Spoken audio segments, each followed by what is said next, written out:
Good evening. I am Mayor Donald T. Lopez, Village of Los Ranchos de Albuquerque, and I want to welcome all of you to our Board of Trustees regular meeting. The time is 7 p.m. To remain in compliance with the state of New Mexico's amended public health order dated March 12th, 2021, the Village of Los Ranchos de Albuquerque is conducting this meeting through Zoom video conferencing and is live streaming on its website and Facebook page, and participants also have the ability to join telephonically. Instructions on how to participate in this meeting have been posted on the village website. At this time, I will call the roll. Trustee Rael. Here. Thank you. Trustee Lewis. Here. Trustee Pacheco. Here. Trustee Riccabini. Here. Thank you. Item 3 is the approval of the agenda. I need a motion to approve the agenda. Motion to approve. I need a second. Second. Second. Okay. I'm going to call for the question. I'm going to call for the roll call vote. Trustee Rael. Yes. Trustee Lewis. Yes. Trustee Pacheco. Yes. Trustee Riccabini. Yes. Thank you. Item 4 on our agenda is the public comment period. Participants may address the Board of Trustees to comment on issues, problems, or successes on topics that do not appear elsewhere on the agenda. Submitted written comments that were sent to the clerk prior to the meeting will now be read. I understand there have not been any. Danielle, is that correct? Good evening, Mayor and Trustees. I have not received any written comments nor anyone signing up for public comment. Okay. Is there anyone in the audience or anyone on this call who would like to speak during the public comment? If so, please raise your hand so we can unmute you and let you speak.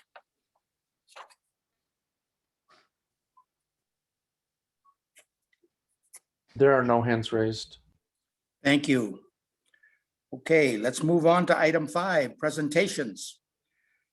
5A, fiscal year 2019-2020, Village of Los Ranchos Financial Audit, presented by the Jaramillo Accounting Group, LLC, parentheses, JAG. The principal is Audrey Jaramillo. However, she cannot be here this evening because she has another commitment at her community city council meeting. Is Sean Mortensen on our call? Yes, stand by.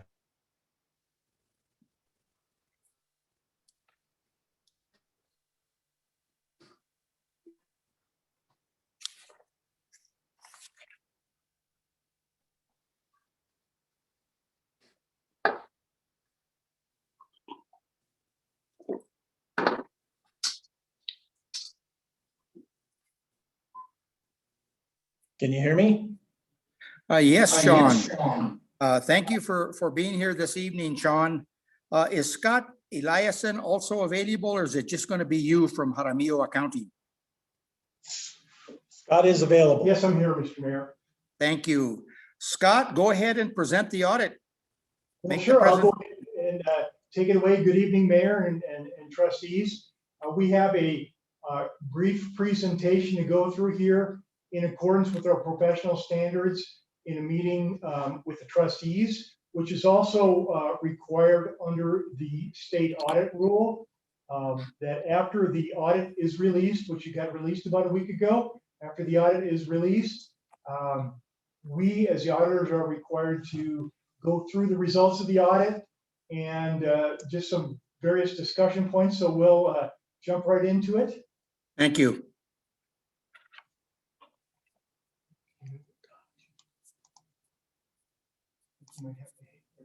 So there are some required communication, two-way communication, and I know that Audrey was in communication with the mayor during Yes. the audit, and also we did have a meeting at the conclusion of the audit, and I think Pablo was also there. Trustee was also there with you, Mayor, and we discussed the results of the audit. Also, we're required to say that we are independent And of course, we are independent of the village. And other purposes of the communication, we're required to talk about responsibilities under generally accepted auditing standards. We're required to talk about the plan, scope, and timing of the audit and any significant findings from the audit, and we'll go through those. Here's just a quick overview of certain standards that we're required to follow, some general standards, some fieldwork standards to make sure that we plan and supervise the audit appropriately, gain audit evidence, ultimately to report on the village's financial statements, any disclosures, and of course, opinions, which we do express an unmodified or clean opinion on the financial statements. And our responsibilities, this slide next talks about our responsibilities. I'll just summarize these. We're required to form and express an opinion on the financial statements that have been prepared by management or have been prepared by the auditors with oversight of management, and to ensure that the financial statements are presented fairly. Also, the audit of the financial statements do not relieve management or governance of their responsibilities. So everybody has responsibilities here. The auditors do, management does, government does. We'll talk about management's responsibilities in a minute. Also, we do look at the internal control structure, of course. We document, we test. We do not issue an opinion on the internal control structure, but if we do find a deficiency or errors or compliance issues, we're required to bring that to the attention of management. And also, we're required to go through and disclose any significant matters related to the financial statements. And management, of course, can't get away with responsibilities. They have the ultimate responsibilities for the financial statements, which I believe you have a copy of. Management, of course, makes various representations throughout the audit. They approve the financial statements. They maintain an effective internal control structure. The management has the responsibility to evaluate, monitor. They're responsible for informing us if there is any fraud or allegations of fraud. Happy to report that during our course of discussions with management, we were not informed, nor did we note any fraud during our test work. And at the end, management does sign a representation letter.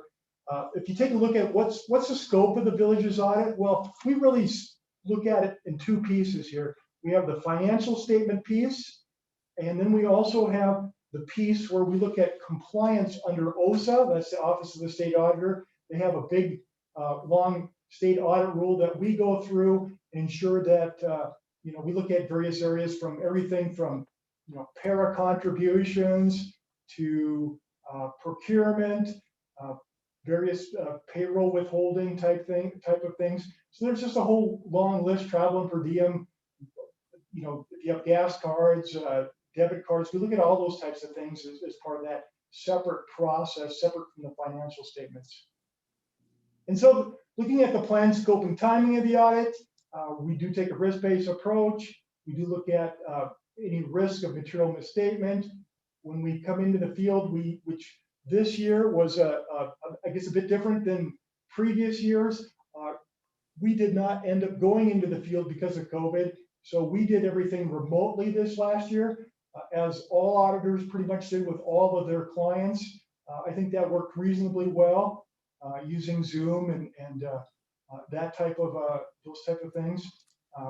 When we take a look at the overall scope of the audit, we do take a risk-based approach. We look at internal controls, we look at risk, we look at what we call the GASBs. Those are the accounting standards.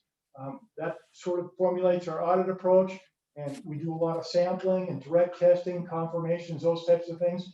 And I think the key takeaway here is we do all this, but at the end of the day, please note that an audit is not designed to detect fraud. However, that being said, if we notice fraud risk factors, we are required to follow up on those. And then the timing of the audit, we started out in July, did some documentation testing. We did the account balance testing in September. We finished up the financial statements and turned them in on December 15th.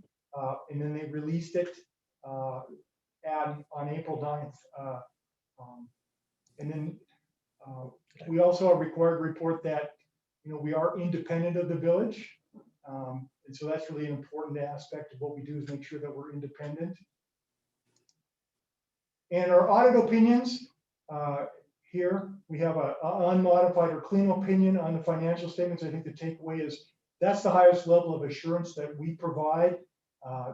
There's qualifications or disclaimers. You've probably heard those types of words before, but not here. We issue an unmodified or clean opinion on the financial statements of the village. And of course, this is what everybody wants to hear. Were there any findings? Well, the prior year there were none. And this year we came across, I think it was sort of a unusual occurrence with the village, since the village typically has not had findings. Well, what this has to do with the Unser Museum transaction, and there was as a result of the transaction, there was a restatement to get assets off the books, and also there was a potential donation violation for the transfer of personal property. So if I could try to frame this up, back in 2005 approximately, the village entered into a 10-year lease with the Unser Museum, and during that time also once that museum got transferred into the village, and there was a lease agreement put in place, the museum received transferred through the village into the village capital appropriations that were used for the Unser Museum of about $4.5 million. And of that money, approximately $2 million was used for real property, and approximately $2.3 million was used for personal property over a 4 or 5 year time period, as starting with the acquisition of the museum and the monies flowing into to acquire that, and then monies flowing into personal property being like exhibits and display cases and such. And so this lease agreement allowed for the Unsers to provide educational services with this museum and get credits back over a 10-year period so that they could purchase back the museum after 10 years. And that's the way the agreement was structured back in April of 2005.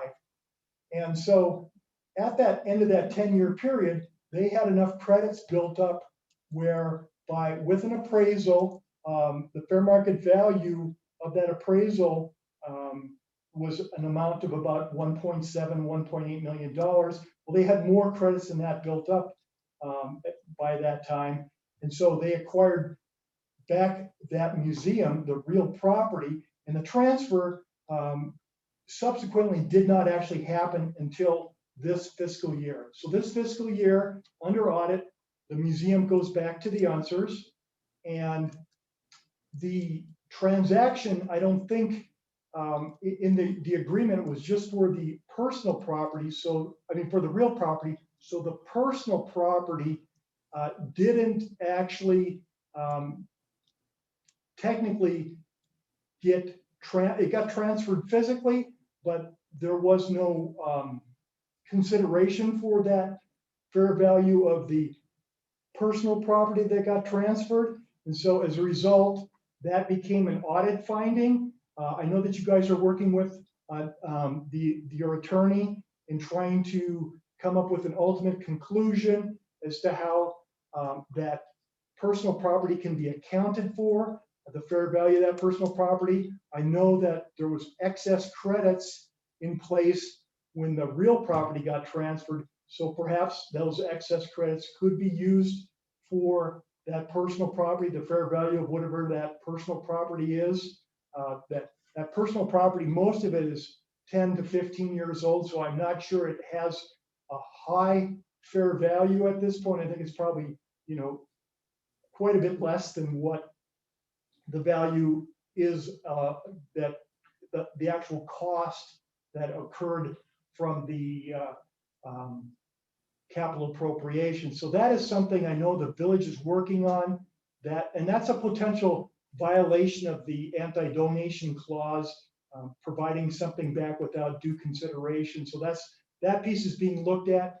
And then the other piece of the transaction, what the village did back in 2006 when the museum came into the village, they set it up with a 39-year capital asset life. However, the agreement, which allowed the Unsers to get it back at the end of 10 years, that life of the agreement was not used. So back in 2005, 2006, when this all happened, as we look back, the village probably should have used a shorter asset life. And therefore, when it came off the books after 10 years, or in this case, because there were several other additional years to go through the process, when it came off the books, it should have come off as a zero net value, because it would have been fully depreciated using a 10-year life. But in this case, there was still a net book value of about $1.5 million. So that had to be restated, and wouldn't have been fair to take it against the current period under audit, because again, this decision that happened back many years ago perhaps should have been made differently. And so that's why we do it as a restatement, as opposed to saying this is a current period event, to take that net book value off. So really two things happen here. I know that's sort of complex overall when you look at it, but just boil it down into sort of the simple fact that, one, there's personal property that got transferred that hasn't been fully vetted from the anti-donation clause and the credits that may be applied against that. And then two, the incorrect asset life that happened back in 2005 caused this restatement. I know that was pretty complex to go through, but you can read through the finding. We try to make it pretty clear. And so that is something, again, that I know the village is working with the attorney on the second piece on the final transfer of the personal property to the Unsers. And so that is what I wanted to talk about with the one finding. I think it's a very unusual finding. I don't think the village will ever have a finding like this again. And so we just wanted to go through this at a high level without getting into the detail. If you go back and look at the lease agreement back from 2005, it's like 100 pages long. And so it gets to be very complex in a hurry. But bottom line is this is something the village is working through right now. Is that your presentation, Scott? That's what we wanted. That's what we're required to talk about, the finding. Which again, it's fairly complex, but you can boil it really down into those two pieces. And then just to summarize, an unmodified or clean opinion on the financial statements, no difficulties, no uncorrected misstatements. We didn't have any disagreements during the course of the audit. And at the end there, the one significant issue is the accounting for the Unser Museum. And so I'll turn it over to any questions that the trustees or mayor might have on this. Thank you, Scott. At this time, I'm going to ask the following. Are there any comments or questions from the governing body? If so, we will have each trustee address the items before moving to the next member. Trustee Rael, do you have any questions of our audit group? No, I don't. Trustee Lewis? No, I don't. Trustee Pacheco? No, I don't. Trustee Riccobeni? No questions, thank you. Attorney Nan Winter, are you on? I am, Mayor. Can you give the governing body and me just a quick snapshot of where we are in addressing this audit finding, please? Okay, absolutely. So I'm pretty sure most of you recall the transaction that dealt with the resolution of the Unser litigation and the transfer of the real property back to the Unsers. Just a brief history. It was, as Scott had noted, there was a 10-year lease entered into in 2005. The Unsers had a right of first refusal to acquire that back. And at some point in 2015, the village and the Unsers got into a dispute as to what was owed or not owed to the village regarding the retransfer of that property back to the Unsers. So it resulted in litigation. We came to an agreement with the Unsers regarding the real property and the legislative appropriations that were made to the village in 2005. That case was ultimately settled, and you probably recall the settlement agreement. It had to go to you a couple of times because of it was a real estate transfer back to the Unsers.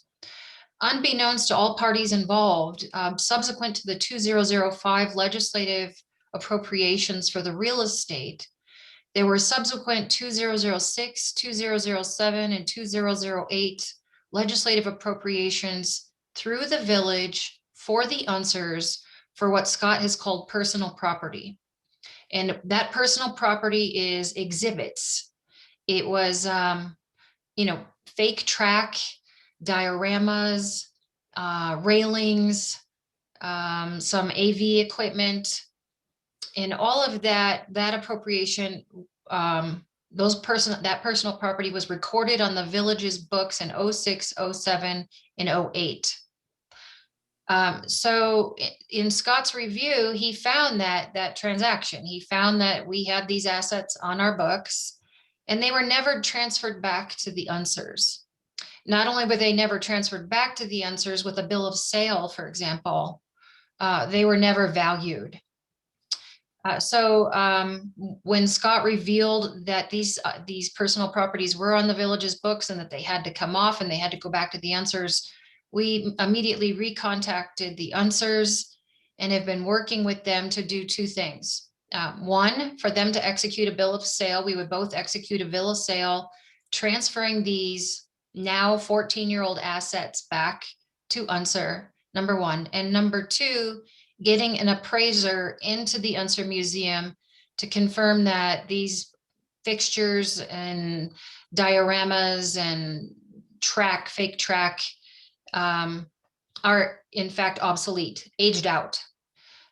So the appraiser is going to give us an indication of, whether they're worth nothing or whether they have some residual value after 14 years. So we have engaged with Susan Unser, and we have engaged with two appraisers, and we do have a list of all the assets that were removed from the village's books. So I expect the appraiser to be in the Unser Museum within the next week or so. It'll probably take him another week to tell me what it's worth. And then we'll finish up the bill of sale, and the village and the Unsers will execute the bill of sale. So that should check the boxes that Scott has mentioned, the boxes being no transfer back. So we'll take care of that with a bill of sale. And he raised the possibility of an anti-donation issue, but we've retained an appraiser who will certainly address that issue. So that's kind of where we are. Thank you very much, Nan. I really appreciate it. That's a great snapshot of how all this transpired and how we're taking care of it. I am now going to move to item 6, which is the consent agenda. There will be no separate discussion of these items. If discussion is desired, that item will be removed from the consent agenda and will be considered separately. Item A are the minutes of the March 10th, 2021 regular meeting. I need a motion to approve the minutes. I move approval of the consent agenda with a correction, a couple of Go ahead. corrections. Go ahead. Okay, on page 23 of 130, it shows that I didn't vote, and I actually did vote yes on that motion. Okay, Didn't show voting. That's we'll take care of that. Okay, then on page 9 of 130, line 1031, Administrator Simon stated that it's got the word his, it should be this is a clean industry. Okay, It just, they left the T. That should be corrected. And that's all I have on that. thank you. Is there any further discussion? I need a second, first of all. I second. Is there any discussion at this point? Being none, I'm going to call for the question, call for the roll call vote. Trustee Rael, Yes, trustee Lewis, Yes. trustee Pacheco, Yes. trustee Riccabini. yes. Thank you. I will now move to item 7, departmental reports.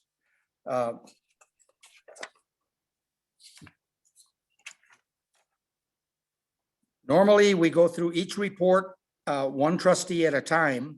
And so if, what we should do is start with trustee Rael, and you can comment on any of the reports, and we do have our staff here, with the exception of our now departed Agri-Nature Center program manager, Fergus Whitney. But I believe that either Ann Simon or myself could answer questions if you have anything to talk about the Agri-Nature Center. So trustee Rael, any comments on the departmental reports? I have a question of Maria Rinaldi. Is she here? Maria?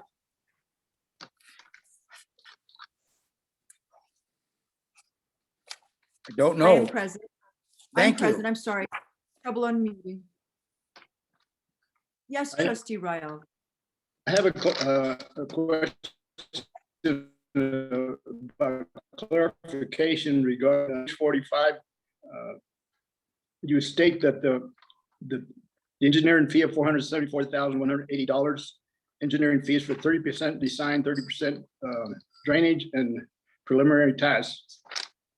Are these percentages the entire project, and then we'll have to come up with money to finish the 70% that's left?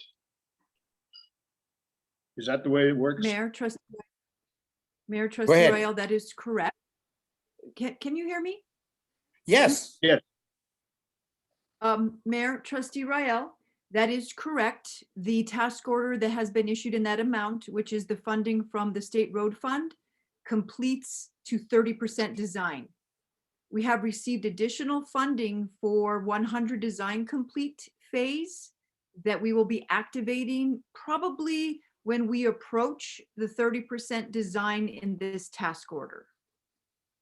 Okay, and at that point, we don't have to go out to rebid that, right? Bohannon will continue doing the engineering?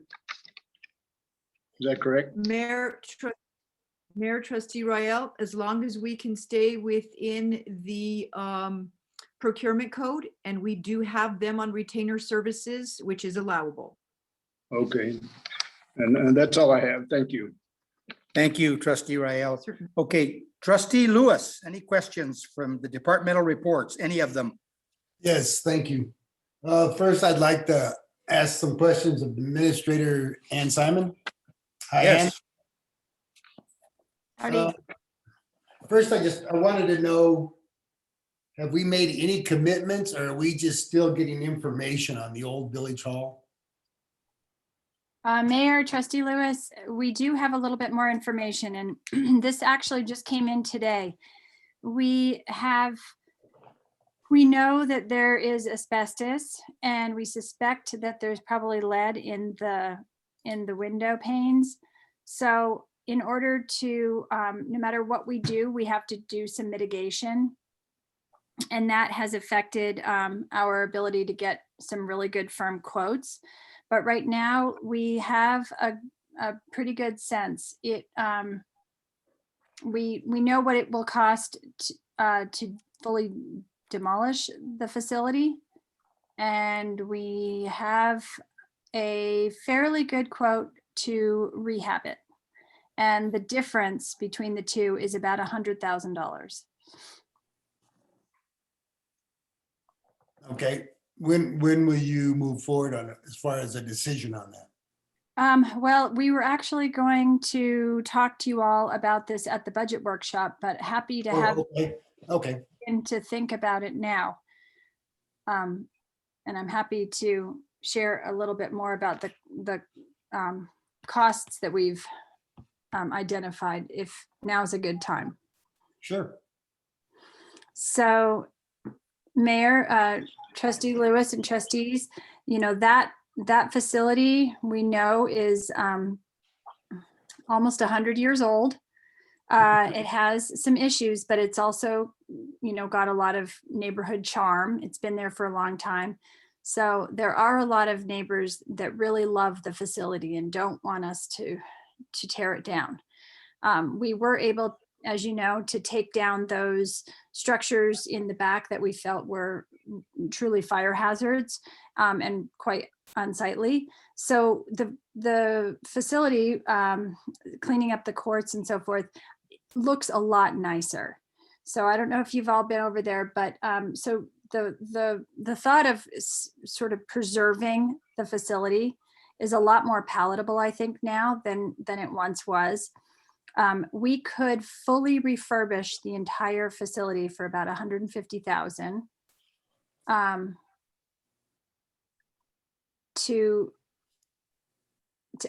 so sorry, take it back. I'm doing this off the top of my head because Keen gave me these numbers today. To fully refurbish the building,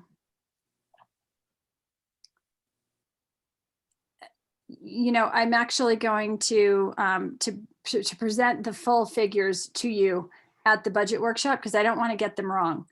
But it was about $100,000 difference. To refurbish is a lot cheaper. It's about $150,000 to refurbish the entire thing, cleaning up the asbestos, cleaning up the windows, fixing the flooring, putting in the bathrooms the way we need to for ADA. To tear down and fully rebuild is about $250,000. But I will get you more specific numbers at the workshop. Thank you, Ann. My Go ahead. next question for you is, can you bring us up to speed a little bit more on the farm manager for the Del Norte property in that RFP? Yes. So as you might know, Mayor, Trustee Lewis, trustees, we had an agreement with a farmer who did a significant amount of tenant improvements to get that farm property the way it looks today.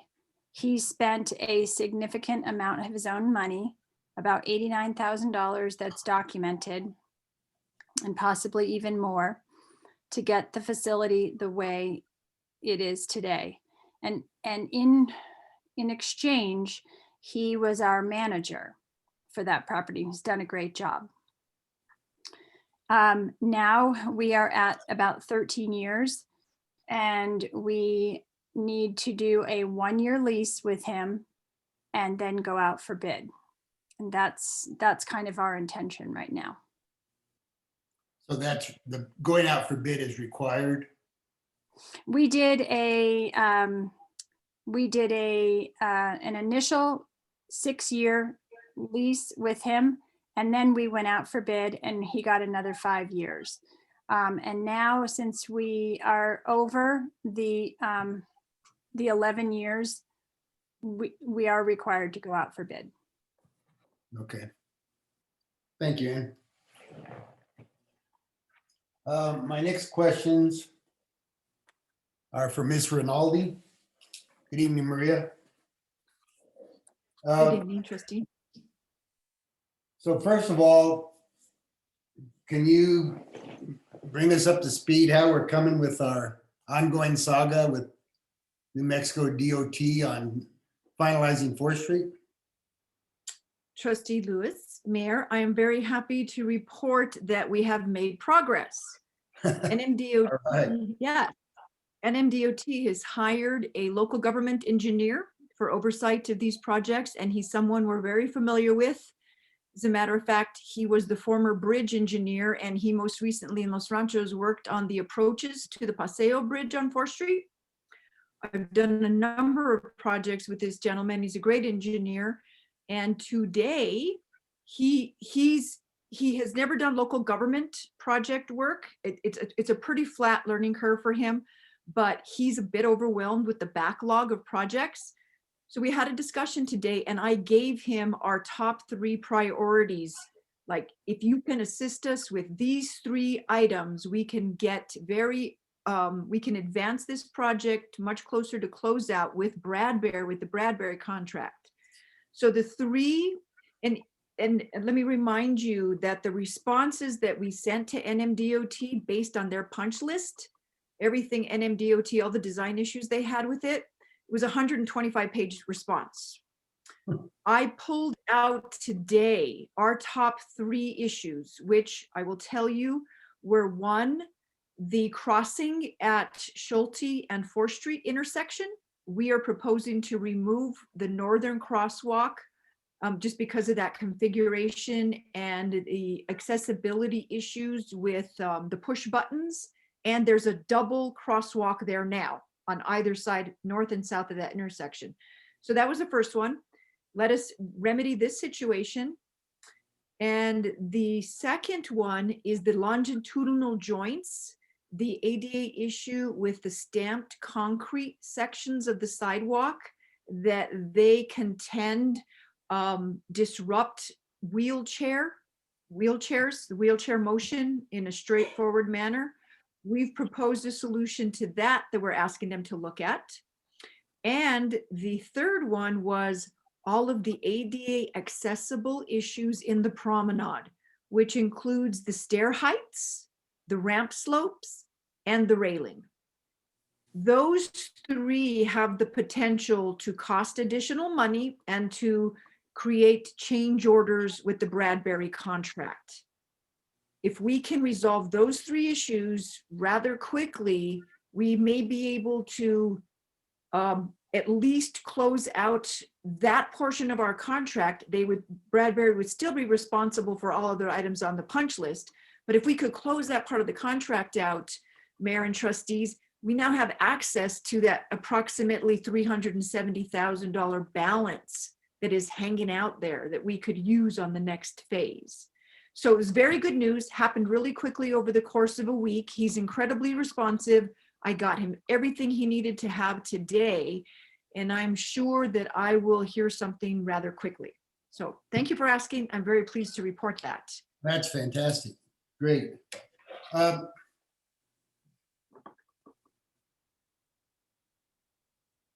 So I just had sort of a question in here where you mentioned, so are we on target, or it's just our plan for construction of the next phase of 4th Street to be 2023?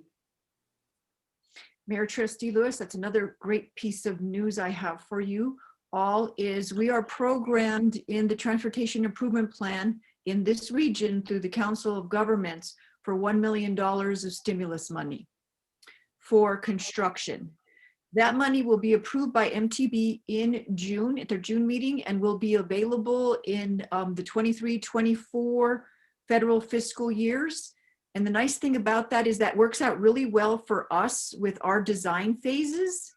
If we are to 30% design complete by February 2022, and then to 100% complete by February 2023, we can access that. That money is kind of fluid. It'll be programmed in the 24 year. It must be obligated by September 30th, 2024. And then you have 4 years for construction. I promise you, we will not take that long. But that money's kind of fluid. We can move it up into the 2023 fiscal year. Should we desire, and should we be at a point where we can go to construction? Did that answer your question? I think so. I think it's something that people, ask us, and I didn't want to step out of line and tell somebody we're thinking it's 2023 or we think it's 2024. So I think it helps some. Mayor, Trustee Lewis. Yeah. I've also written this as a narrative in the capital projects update for the new this next month's edition of the vision. So we're putting it out there, giving people the information, and that also holds us accountable to these kinds of timelines. Great. Thank you, Maria. Mr. Mayor, that's all my questions. Thank you, Trustee Lewis. Trustee Pacheco, any questions on any of the departmental reports? I do, just have a few. Mayor, this first one is for you. I see that there was some filming that took place at the El Camino restaurant. Just curious, can you tell us anything about that? Well, here's what I know. I went to the El Camino restaurant maybe a week ago and asked them about it. They redid the entire inside of the restaurant, but I understand this video or this TV spot will not even be out for a couple of years. So this must be a rather interesting place that they needed to get filming done immediately, even though it's not going to be shown for maybe even 2 years. But that's Wow. all I know. Okay, just curious. Anne, I have a couple of questions for you. With regard to the new or the position that's available now for the agriculture program manager, have we had a lot of applicants and have we had difficulty attracting applicants? Oh, Mayor, Trustee Pacheco, we have had so much wonderful interest in that position. We were very fortunate. We interviewed 10 candidates. They were all excellent. And we are getting ready for second interviews. So we've had a lot of luck with that one. Great. And are they local? Some are local and some are from elsewhere. Got it. Okay, great. That's wonderful. And then with regard to the old village hall, is there signage on that facility at all? I haven't been over there since everything's changed. I did see the table, but is there signage there that what the use is for, that kind of thing? Mayor, Trustee Pacheco, the only signage that's on there right now is the Boy Scout sign. So really, for our residents to know that it's usable, that's really communicated more through like the village vision, or if they happen to come to the village hall? Mayor, Trustee Pacheco, that we have information on our website about the use of the hall. Currently, we are not renting the hall or even allowing it to be used because it's full of the Boy Scouts equipment. And that was an agreement that we made with the Boy Scouts so that they could remove the equipment from the back sheds. Okay. And let's see, to talk a little bit more about the RFP. I did understand that it's going to expire. Do we have any other interest in anybody else taking over the management of that particular area, or we don't really know what that looks like yet? Mayor, Trustee Pacheco, are you referring to the Del Norte management? Del Norte property? Yes, sorry. I don't know. We don't know until we release, the RFP, the request. But we do have interest from our current farmer to continue farming. We just have to finalize an agreement with him. We're currently just negotiating a price. Okay, thank you.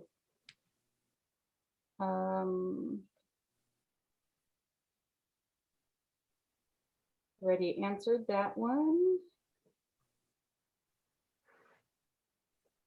Answered that one.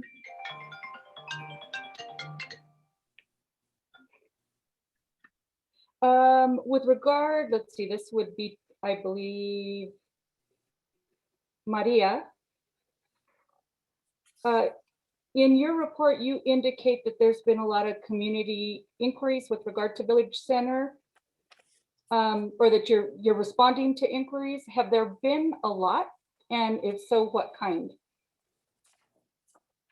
Mayor, Trustee Pacheco, most of the comments that I've received, I actually spent a lot of time with the homeowners association.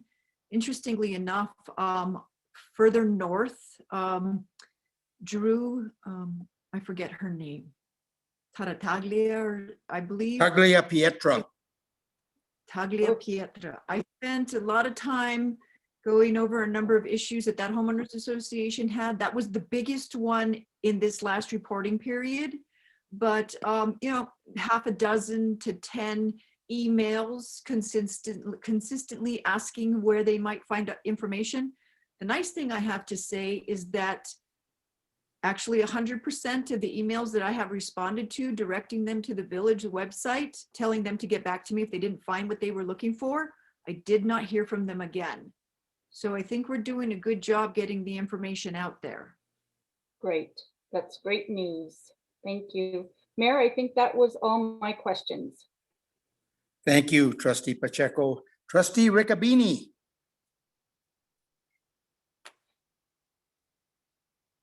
Thank you very much, Mayor. Just one left for Ann Simon. Ann, are the Boy Scouts currently using the Old Village Hall for anything other than storage? Mayor, trustee Riccabini, I don't believe so. You know, there has been this small gathering rule for due to COVID, so they haven't been having meetings.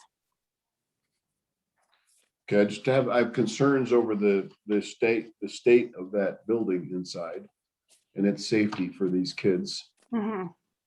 Okay, so want to bring that up and that's all the questions or comments I have at this time, Mayor.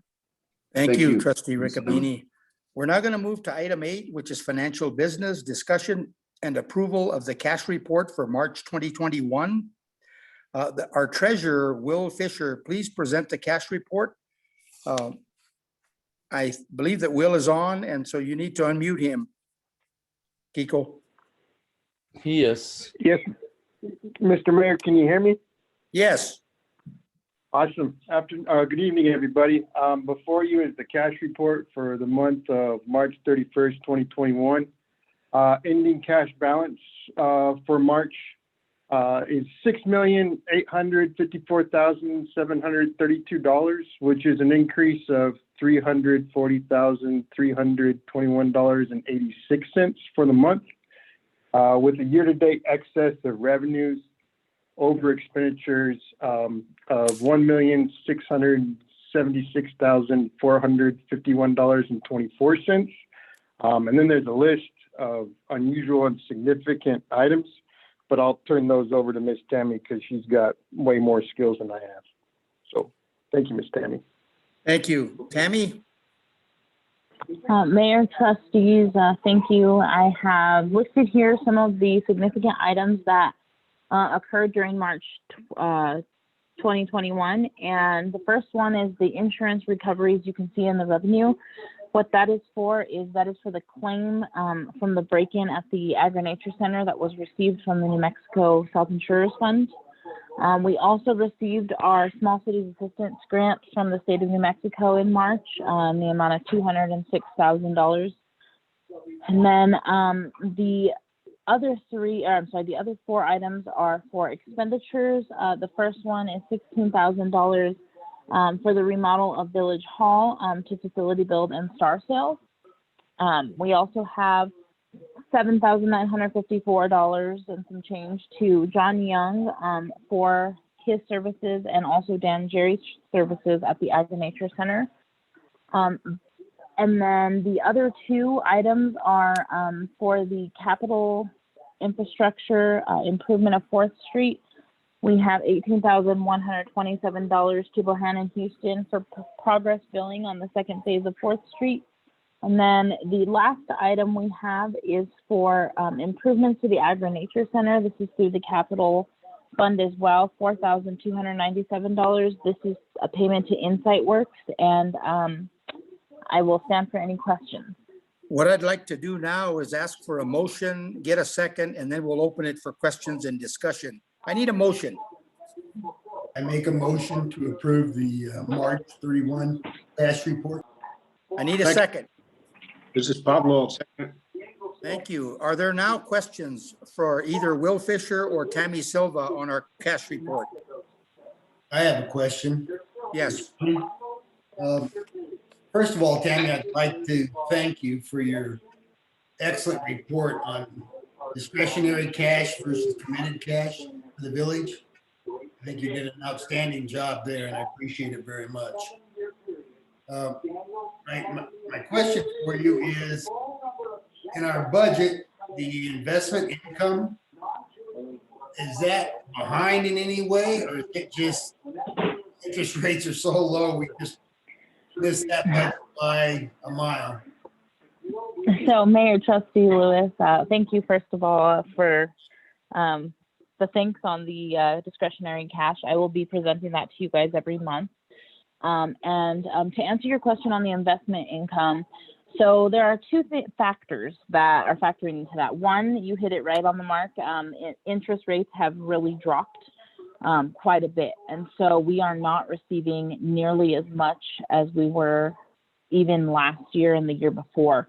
That's the first item. But the second item is also that our investment LGIP account has dropped significantly due to the 4th Street project. So we had about $6 million in there 2 years ago, and now we have about $3 million. So it's dropped in half. And then the interest rates on that have also dropped to almost the same interest rate that we have at the bank right now, which is next to nothing. So those are the two reasons for that. So I would say we aren't really behind. I think we just budgeted anticipating those interest rates staying higher, and they did drop. Thank you, Tammy. I appreciate that. Mr. Mayor, that's all my questions. Okay, any other questions from the trustees on the cash report? Being none, I'm going to call for the question. Call for the roll call vote. Trustee Rael, Yes. Trustee Lewis, Yes. Trustee Pacheco, Yes. Trustee Riccobeni. Yes. Thank you. Item B, discussion and approval of resolution number 2021-04-01, authorizing the approval of FY 2019/2020 Village of Los Ranchos to Albuquerque financial audit in accordance with New Mexico AC 2.2.2.1010 (4), prepared by the Jaramillo Accounting Group, LLC, JAG. Tammy Silva, please present the resolution. Mayor, trustees, I'm going to present the resolution for the fiscal year 2019-2020 audit as resolution number 2021-04-01. This resolution is for the acceptance of the audit that was presented this evening by Jaramillo Accounting Group, and it was released by the State Auditor's Office on April 9th, 2021. Thank you, Tammy. I need a motion. I move. Go ahead, Okay, we Papa. have a motion, Trustee Rael. I need a second. Second. Okay, thank you. Is there any discussion from the governing body about this resolution? Okay. Is there anyone from the public, excuse me, wishing to speak on this matter? If so, please use the raise your hand button.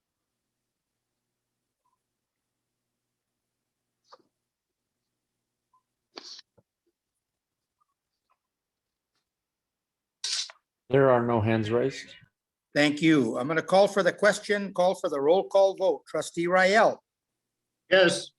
Trustee Lewis, Yes. Trustee Pacheco, Yes. Trustee Riccobeni. Yes. Thank you. Item 9, public hearings. There are none. We have item 10, old business. Chad Reniker from Palindrome Communities Village Center update. And I believe that Mr. Reniker is on. Is that correct, Kiko? Yes, stand by.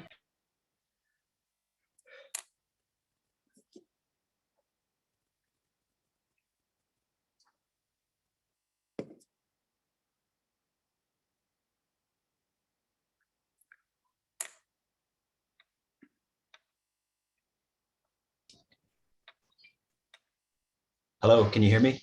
Yes, Great. So does the camera work? not yet.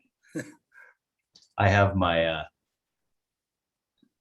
my able assistant, my wife helping me. Okay, Good evening, everyone. It's good to see you all again.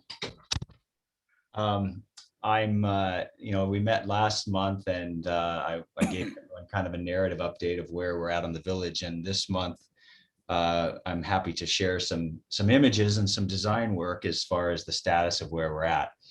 And I'm not sure how we can share the images that I want to go over, if we've got them queued up.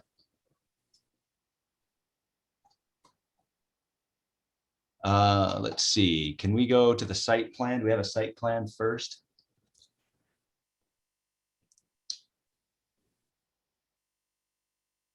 Doesn't look like it. Are these the only 3 images that we have?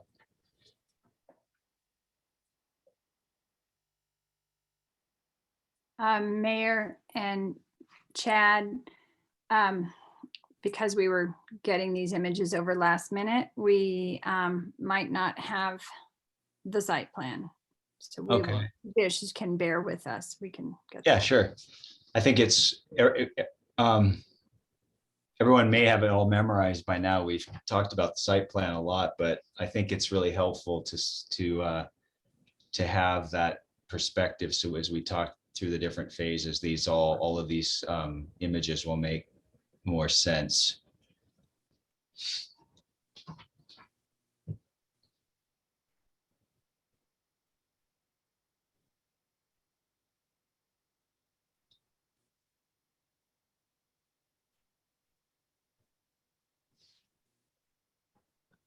Would it help if you had the ability to share it from your computer?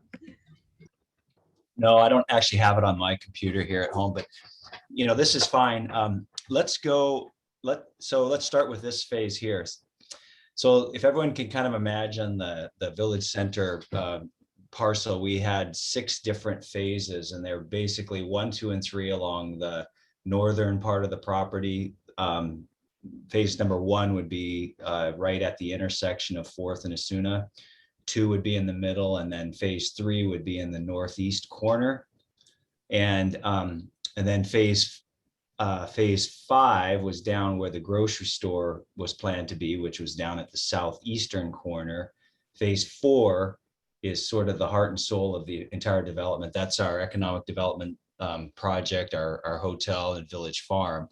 And then phase 6, I think I have 5 and 6 backwards, but phase 6 was the southeastern corner, which is near the Acequia, or near the Chamazal lateral. So if we talk about phase 1 first, which is in the northwest corner, that one is going to be multifamily housing. Oh, there we go. Oh, there's the site plan. Excellent. Thank you, whoever. It's like magic, it appears. So, okay, so let's talk about phase 1 and 2 first. These are 2 multifamily buildings that are still in concept plan. Phase 3, which we'll talk about in a minute, is probably the furthest along of all, but I want to talk about these in order. So phase 1 has developed into 2 separate buildings in U-shape so that we can create a central area that can be accessed by pedestrians off of 4th and Asuna. You've probably heard me talk several times about what some of the objectives of developing the site. One of the key objectives was to create urban massing next to the street to help mitigate traffic noise and traffic energy from the village center itself. The other objective was to hide as best we can the parking. So this design, as stark as it looks right now, does achieve. You'll notice up in the very northwest corner that the building is kind of cut out. We intend to have an architectural feature that will interact with the public. And then people will be able to walk through a breezeway or paseo through that corner, and you can see the little pathway that goes from there into the center. That's to provide access for pedestrians through that parking area, and really to break up what would otherwise be a fairly unsightly parking lot. We're still working on some kind of a vertical visual cue that will be situated in the center of that island so that it's kind of iconic and can be viewed from the neighborhood around, whether that's some kind of a water tower, some sort of a windmill, that something of that nature. And then you can see that the path continues down to the southeast corner, and it exits out a similar breezeway on its way over to the trailhead of the Chamazal lateral.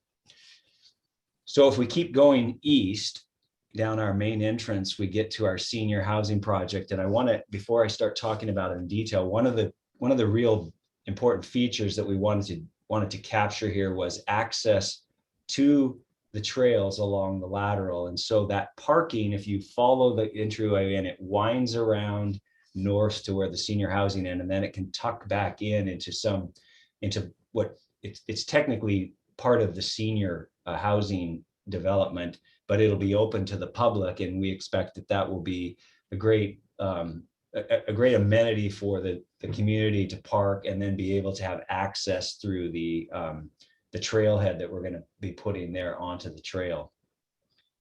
The senior housing project itself, you'll notice that it will be a gated parking lot. So just as you turn and go north into the parking lot, we'll have a security gate there for senior security.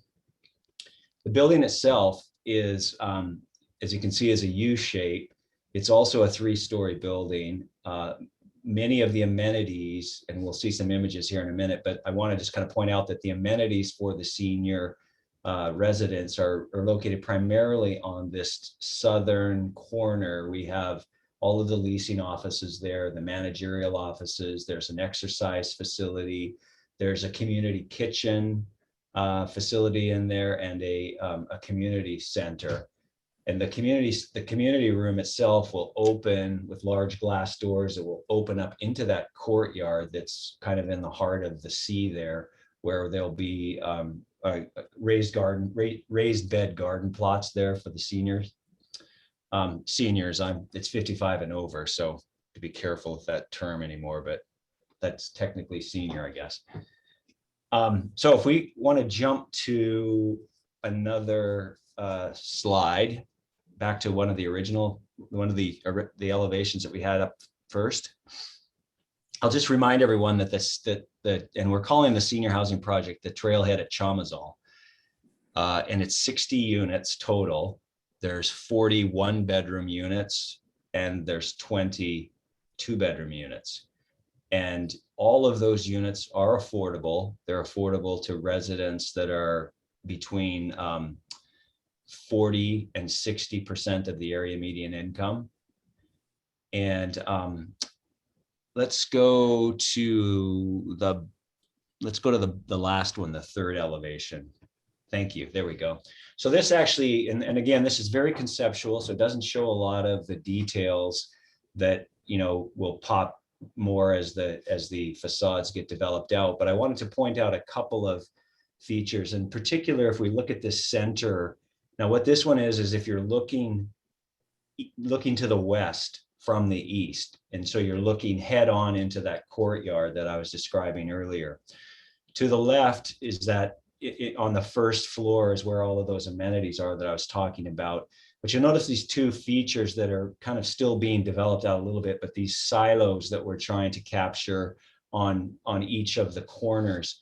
And what those are the gathering places for each of the floors. So all of the units will congregate, or the hallways will congregate to these areas, and they'll actually be open air with this cap on the top of it to protect it all from the elements. And within that, on the third floor anyway, that'll be an outdoor kind of barbecue area that'll be really nice and protected from the rain. Same thing on the northern side as well. Then there's a couple of other elevations here that you can see what it would look like from Osuna. The top elevation is what the project would look like if you're driving on the west side. So you're looking to the east towards the mountains. That's kind of the scale of how the building would look. If we go to, let's go to any one of the other two. And I want to kind of just focus on the bottom. If we could zoom in, most of these images are all just kind of existing photos. We zoom in on that bottom right, there we go. See, it's already built and it's already there. There's the building. So this is an aerial view looking from the east down at what that, what that courtyard will look like in relation to everything around it, with the Suna to the right. So it's a really, I think this really helps put it in perspective of what the scale of the building would be. And then if we can go to the first one, the first image.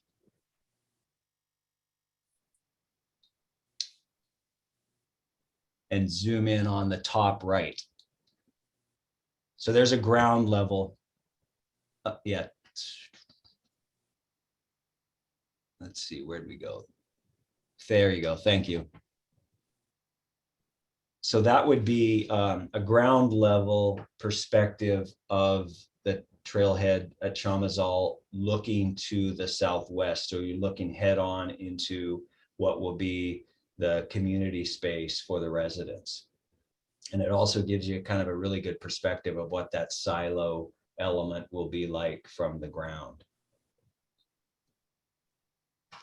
So that's pretty quickly. I kind of glossed, I went fairly quickly on the first two buildings in phase 1 and 2. I should probably mention there that unit count still a little in flux. We haven't finalized that yet, but it's somewhere between 100 and 150 units is what we expect that to turn out to be.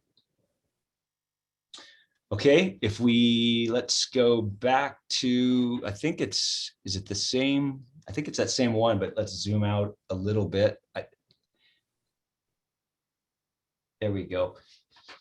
I'm going to push my luck. I don't know who was able to find that site plan for us before, but do you happen to have the site plan that was sent over by Design Plus that shows the programming of the hotel building?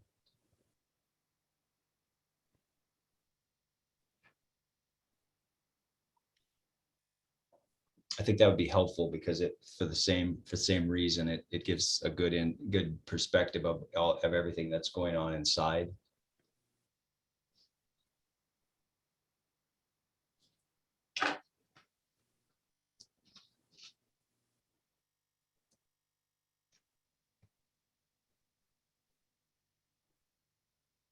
Mayor, can I ask a question while we're waiting for that? Of course, of course.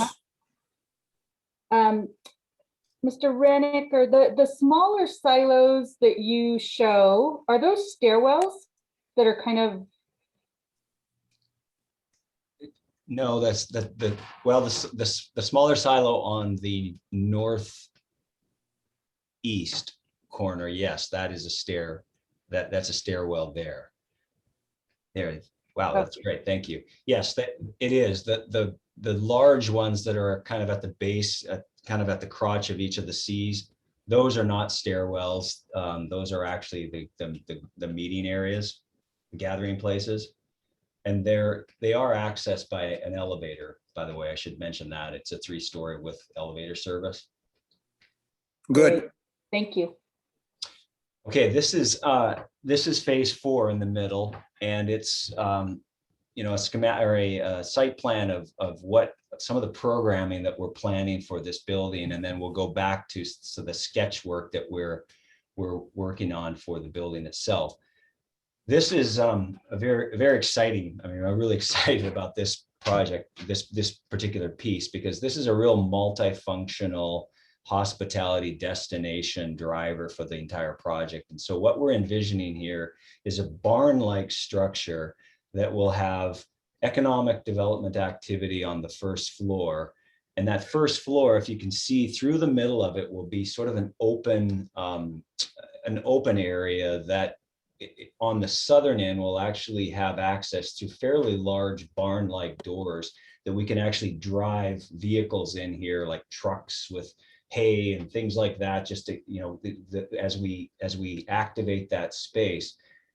Above that space on the second and third floor will be our guest rooms that will overlook into that area from one perspective, and on the other side of the guest rooms, they will look out onto the farm and onto the village plaza. So this is a very unique, all encompassing, a lot of different energies in this building. If you enter the main entrance from the north, which will be where, you know, hotel guests will come in and guests that are visiting the brew pub.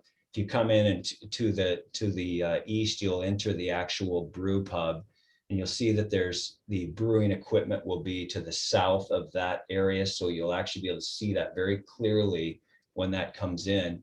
And then that brewing equipment and that brewery itself will become an educational tools for brewers and for other sort of you know, other educational institutions that we're working on. Like we're working on a program potentially with New Mexico State University.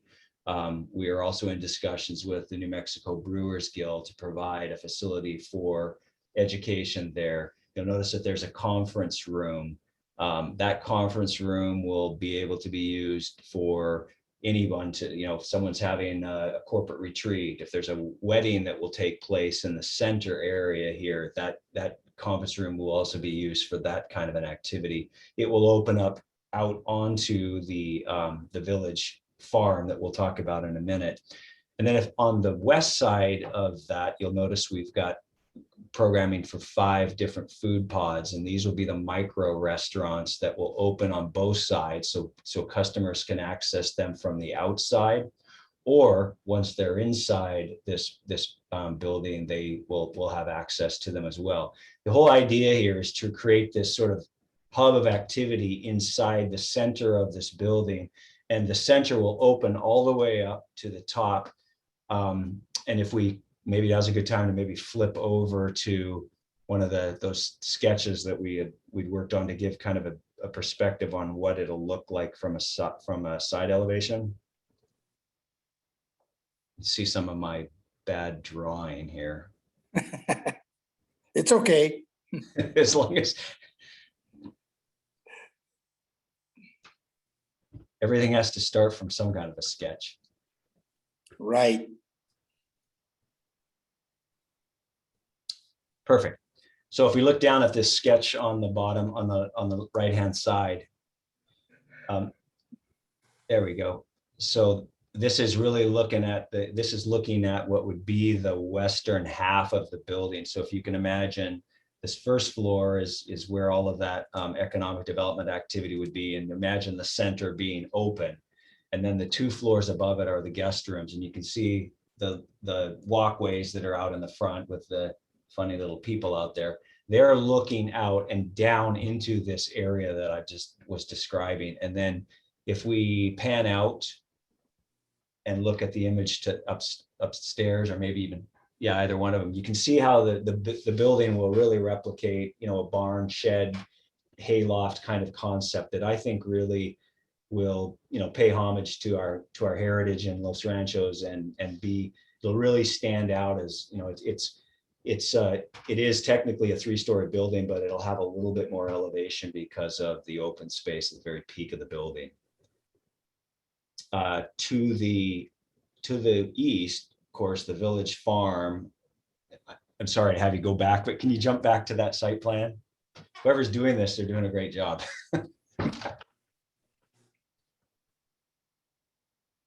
There you go. Thank you.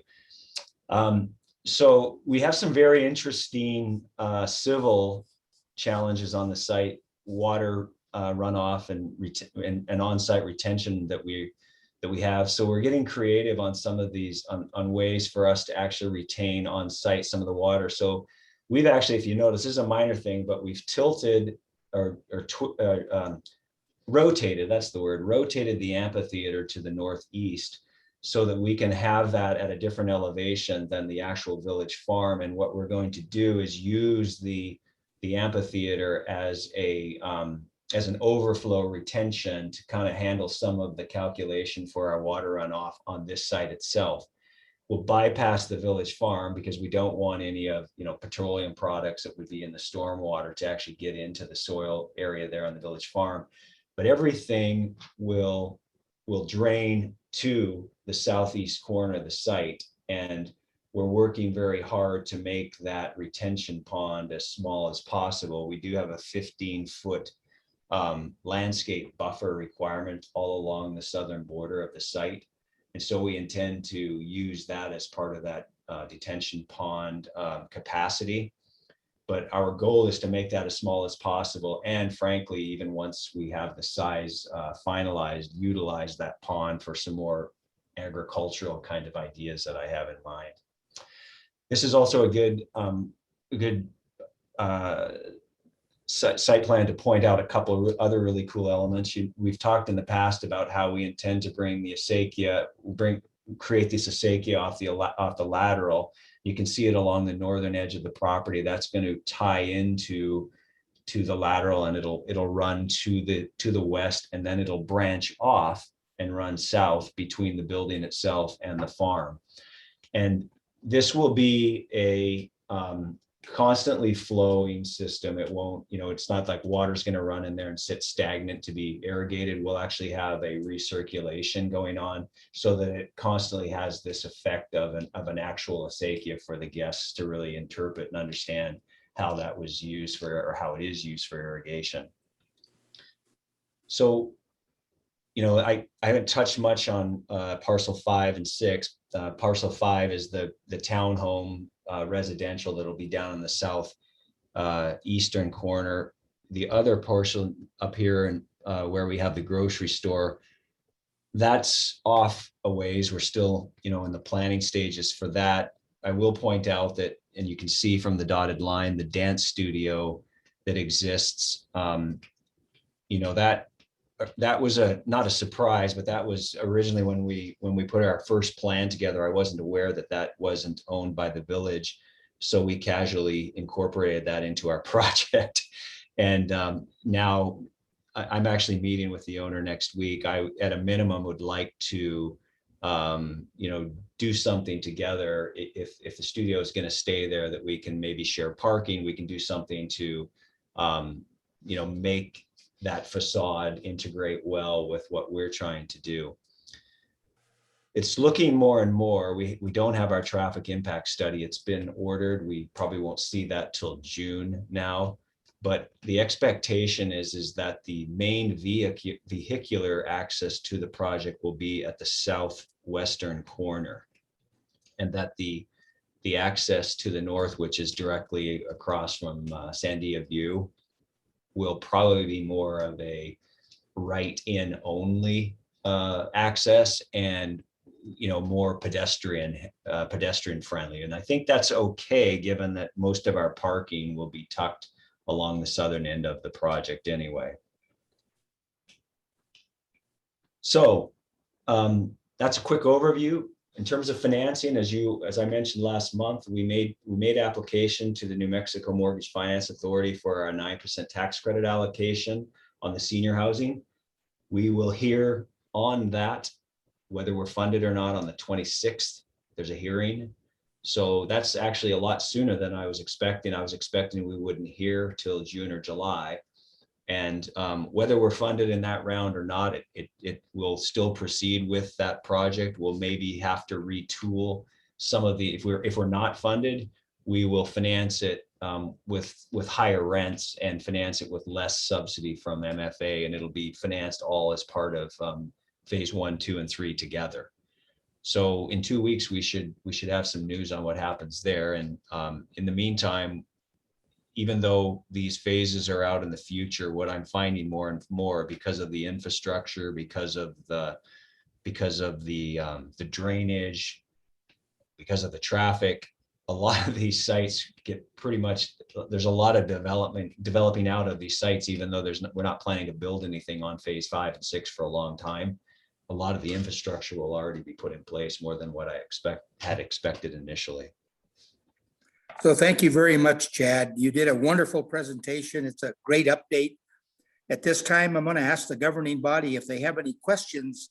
I'm going to have each trustee address any items before moving to the next member. Trustee Rael, do you have anything? No. Thank you. Trustee Lewis? No, not at this time. Trustee Riccobeni? Not at this time, Mayor. Trustee Pacheco, any other questions? Just one other question with regard to getting some signage up. What's the plan for that so that the community can start to see what's going to happen on that particular area?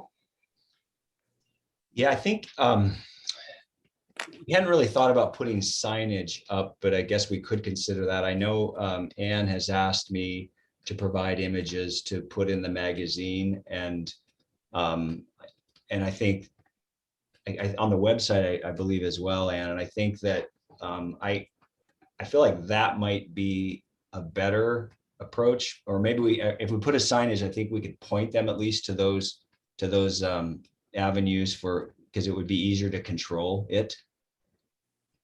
Certainly when construction start, we will sign it, we'll have signs everywhere, but. Any further questions from Trustee Pacheco? No, that's it. Thank you.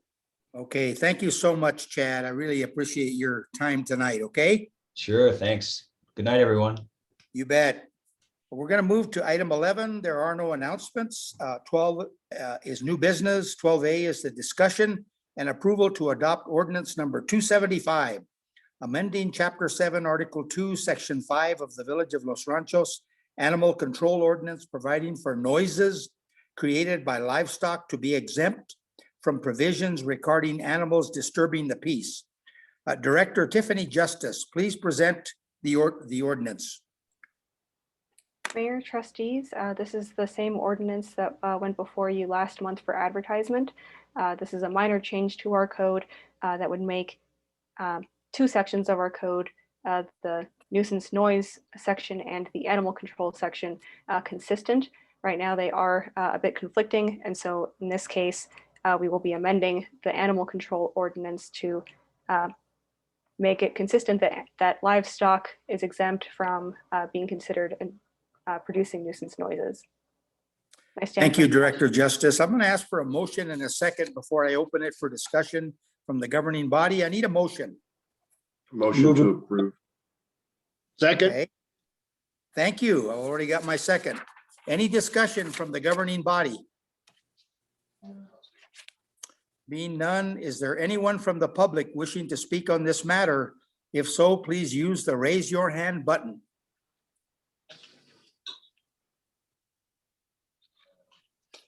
No hands have been raised. Thank you. I'm going to call for the question. Call for the roll call vote. Trustee Rael. Yes. Trustee Lewis. Yes.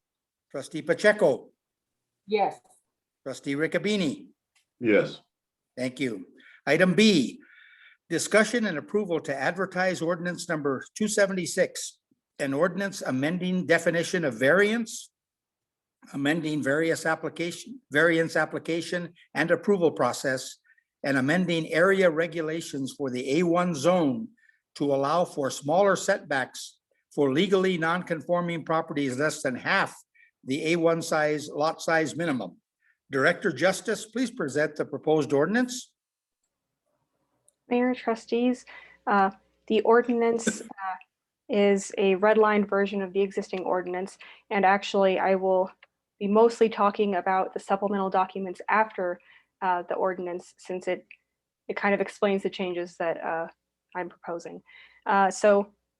Last year, the Planning and Zoning Commission had a lot of variance applications, and that actually brought to the forefront there was a small punctuation error in the variance language that made it slightly confusing on how to interpret that ordinance. So with that, I was prompted to look back at the history of the language and present that to the Planning and Zoning Commission. That is one of the supplemental documents in your packet that kind of goes over the options to amend the variance language.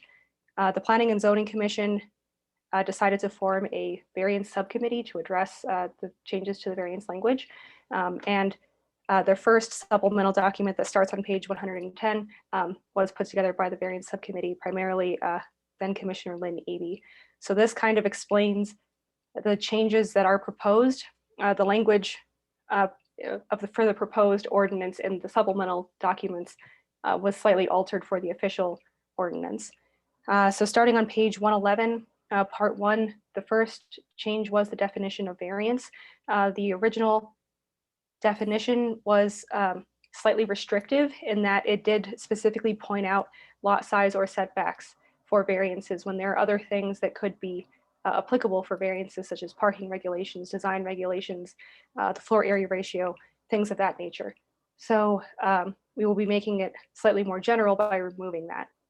There was also some language that seemed to be more applicable to the application itself that didn't need to be included in the definition. So that was slightly cleaned up. Part 2, starting on page 112 and 113, this is kind of the meat of the differences. This was the application and approval process. So the entire section is just reorganized. Much of the language is actually the same. However, there's been some tweaks that you can actually see in the ordinance itself. The big ones are that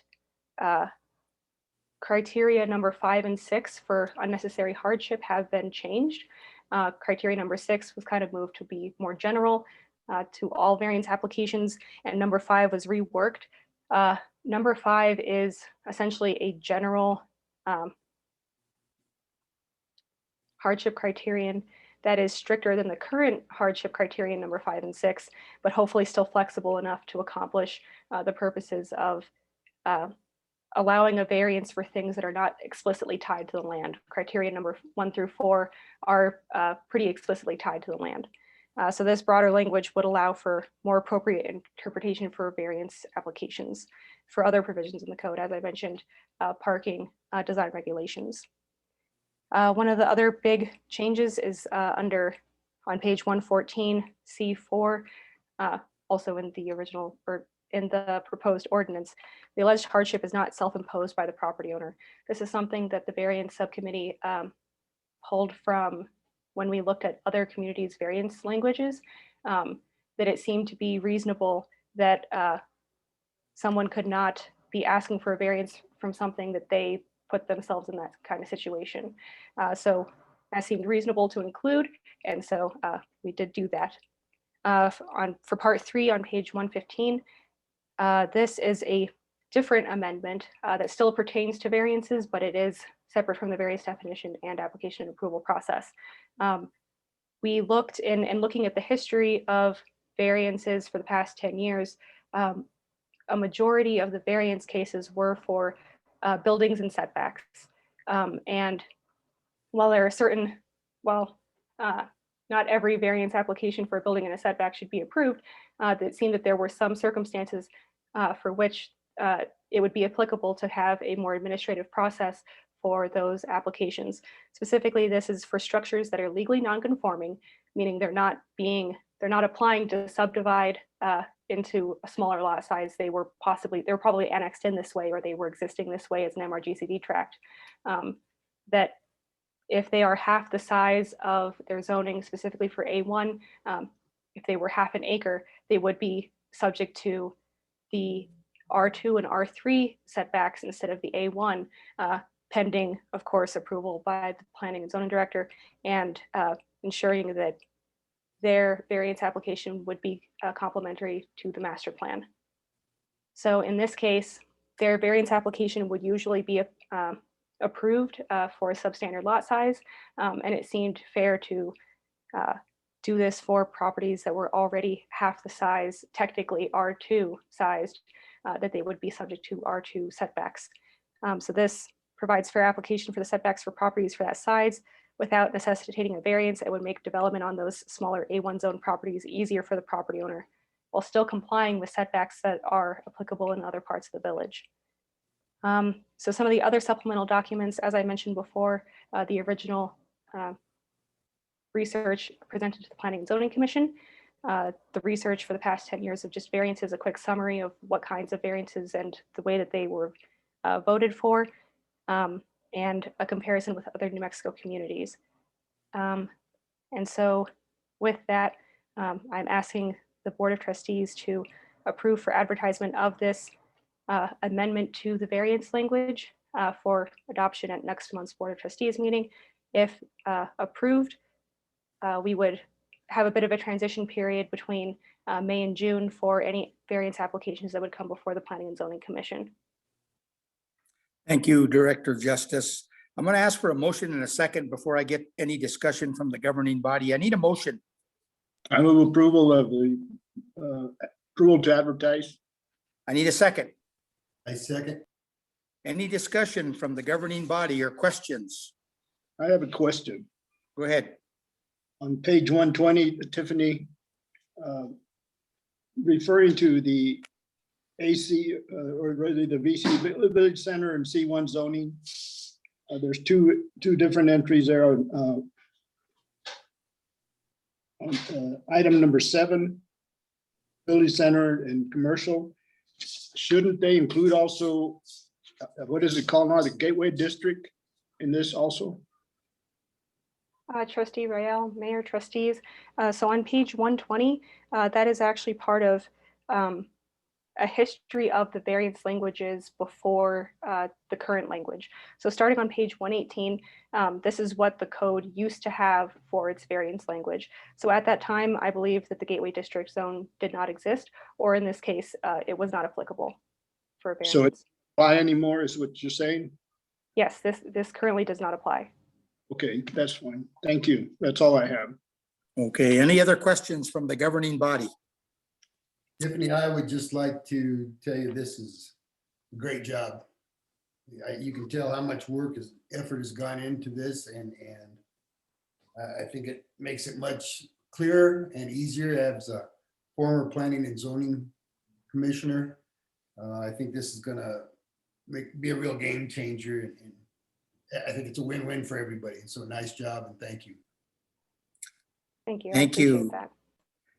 Any other questions from the governing body?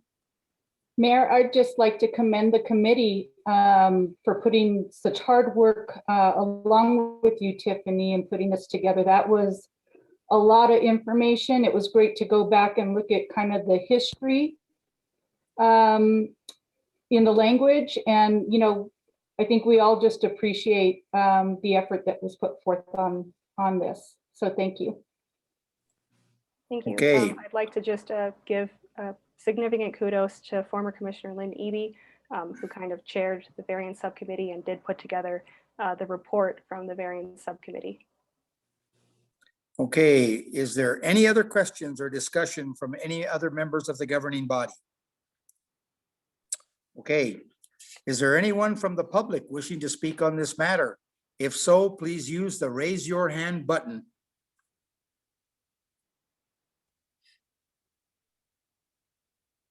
No hands have been raised. Thank you. I'm going to call for the question, call for the roll call vote. Trustee Rael, Yes. Trustee Lewis, Yes. Trustee Pacheco, Yes. Trustee Riccobeni. Yes. Thank you. Item 13 is trustee informal discussion. Roundtable discussion is informal. The Board of Trustees will take no official vote or other official action. Trustee Rael. I have just one thing. I got a call from Ron Chavez, you know, the Chavez family that live on on Chavez Road. And he reminded me that the Chavez family donated that street.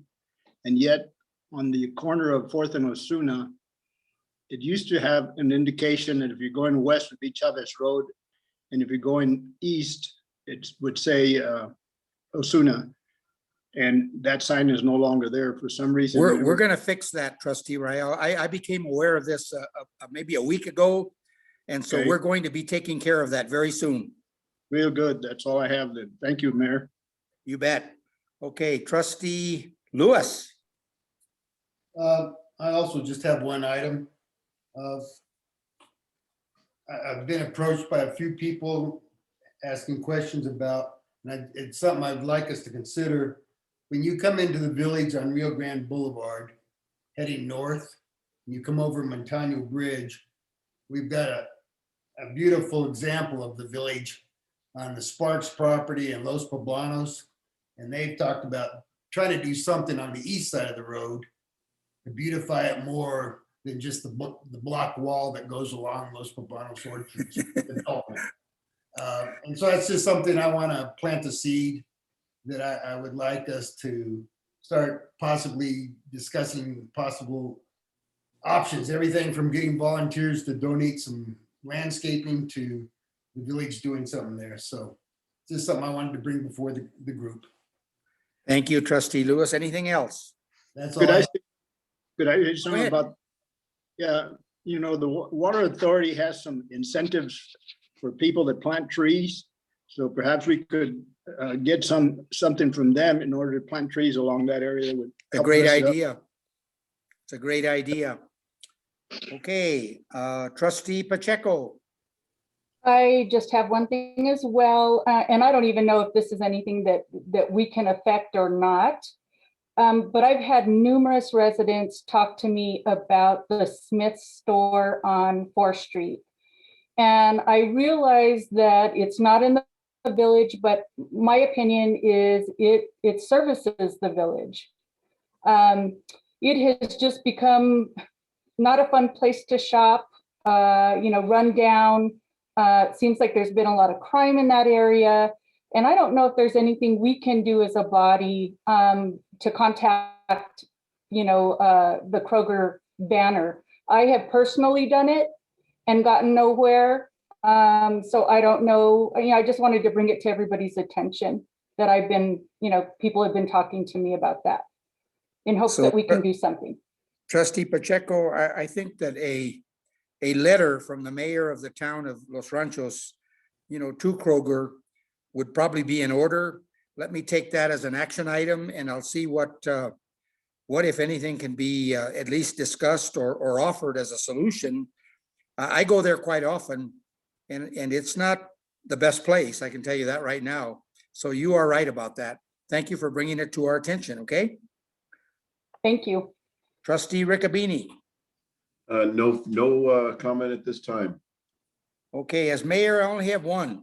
On May 15th at 10 a.m. at the Agri-Nature Center, there will be a blessing of the waters at the acequia and a blessing of the land by Father Christopher Halanda, the pastor of Our Lady of Guadalupe Church.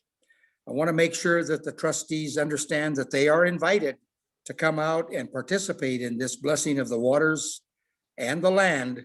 We expect water to be in the acequia and irrigating some fields at that time. And so it's a new tradition that we're going to be starting in the village. We'll probably do it every year. And I just want to make sure that all of you as governing body members know about this. This came to my attention from trustee Sandra Pacheco, and I think it was a wonderful idea and we're going to make it happen. That's all I have. And so before we adjourn, I want to make the following announcement. The Board of Trustees, acting in their capacity as the Board of Finance for the Village of Los Ranchos, will be conducting a budget workshop on Friday, April 30th, 2021, from 9 a.m. to noon at Village Hall. The workshop will remain in compliance with the state of New Mexico's yellow level requirements for Bernalillo County, limiting gatherings of no more than 10 and practicing recommended social distancing. The workshop will be live streamed on the village website and the village Facebook page. We are now adjourned at 8:37 p.m. I need a second. Second. Got it.